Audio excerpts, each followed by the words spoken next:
Hey guys, welcome to the players meeting for MinFriz from UpDog Video Games. So, for MinFriz, it's played on the standard UpDog Video Games field, which is 30 feet by 30 feet, and you're going to want to measure it out so that you have the 10-foot increments here to make these squares.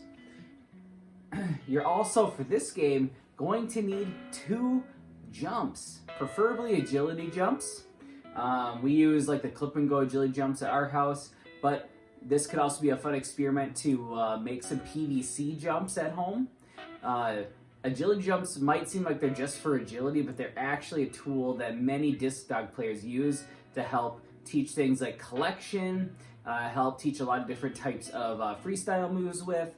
So it's definitely a good tool to have as a disc dog player. So if you don't have one yet, this would be a great opportunity to make one or acquire some jumps.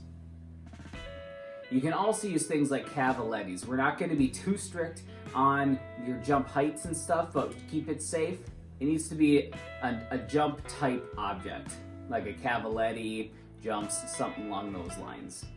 So you have 75 seconds and up to 2 discs to use. 1 or 2, it's up to you. The human, dog, and discs will start behind the throwing line, right here, okay? This will be your throw line. And you'll have your 2 jumps set up right here, okay? So you'll start there, and you will attempt 1 to 2 jumps. 1 up to 2 jumps. So you could do either one. There are no rules on the pattern of the jumps, the flow of the jumps. It just, if you do 2 jumps, you need to alternate. Or you can do 1 jump into a throw, or jump, jump, throw, jump, jump, throw, whatever you want it to be. It can be whatever pattern, but if you do both jumps, it needs to alternate. Okay, so once you complete 1 or 2 jumps, you unlock the opportunity to attempt a throw. Now, if they miss the throw, you can move back towards completing obstacles again, just like in the game of Frizzagility from UpDog. But hopefully you complete a catch, and you can see these are the different catch zones. So all these areas here in the field are worth 1 point. The middle one up here, the further one up, is worth 5 points, and anything beyond that is a 3-point catch. All throws must come from behind this throw line. You can walk onto the field at any time you want to assist with jumps, pick up discs, whatever, but all throws, you must be behind this line. Your dog doesn't need to come behind it, but you need to come behind it to throw. So basically, you just keep doing that all game. 1 to 2 jumps, your choice. 1 jump is worth 2 points. 2 jumps is worth 5 points. And then whatever the point totals are from the catches you make out through here.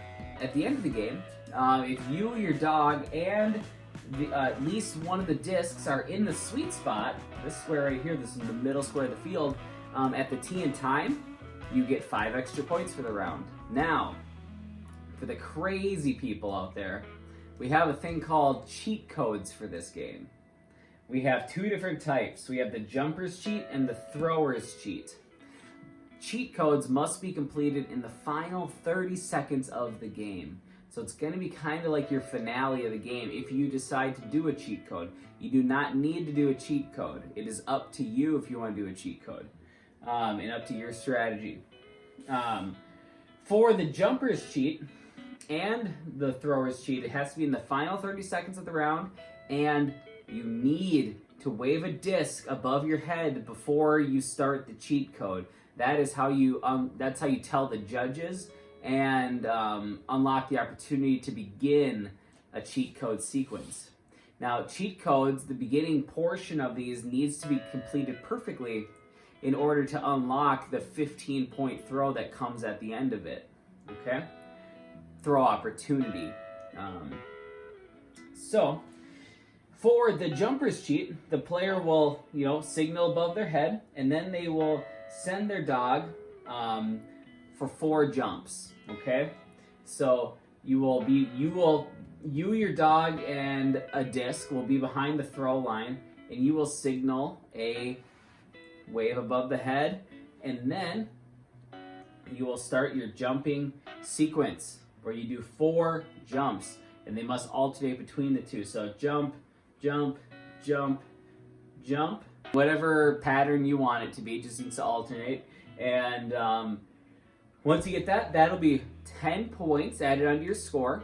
But during that, if they knock a bar or anything like that, then you do not get the 10 points that comes along with it. So they hit 3 out of the 4.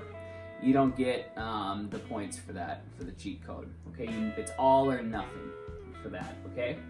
But at any time you are allowed, if in this game, if you knock a bar, to reset the bars, and you could start up like normal again. But for the cheat, you must complete all 4 jumps successfully in order to unlock the 15-point throw attempt.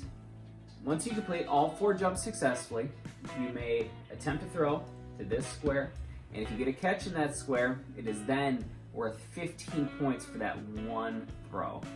Now if you get a miss, that's fine, but you do not get another shot at the 15 points. You will still get the 10 points from the beginning of the cheat, but you will not have any more opportunity to throw that 15-point throw.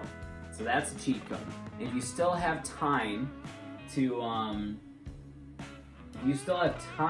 you can then start doing normal gameplay again, just like you were before. Then there is the thrower's cheat code, which also is giving the final 30 seconds of the round. You wave the disc, you, your dog, and a disc will be behind the line. You gotta wave that disc above your head, and that will signal the beginning of the cheat code. For the thrower's cheat, you guys will be behind this line. You will attempt 2 throws in a row to the 5-point square. Hit both those, and that is going to give you 10 points. Now, if you hit both of those, you will then do 1 to 2 jumps, okay, and make an attempt to the 5-point square one more time. Now, those 1 to 2 jumps will be worth the point totals that they're normally worth. So either if you do just 1 jump, it's going to be a 2-point swing. If you do both jumps before this next throw, it's going to be 5 points. But if you do the jumps, then after you complete like the beginning part of that cheat code, which is those 2 throws I was talking about, then you make another attempt here to the 5-point square just after you do the jumps, and that's a 15-point throw opportunity. You only get 1 shot at that 15 points, and if you miss it, you just start back up normal gameplay. So that is the game of MinFriz. It's actually very simple in form. The cheat codes might sound a little bit confusing, but they're kind of fun. But you don't need to do a cheat code to play this game well. It's up to you and your strategy. Play it both ways, see how it goes. If you guys have any questions, please email us at updogbikeclub@gmail.com or shoot us a message on Facebook. I hope you guys have a bunch of fun playing this game. Go have some fun.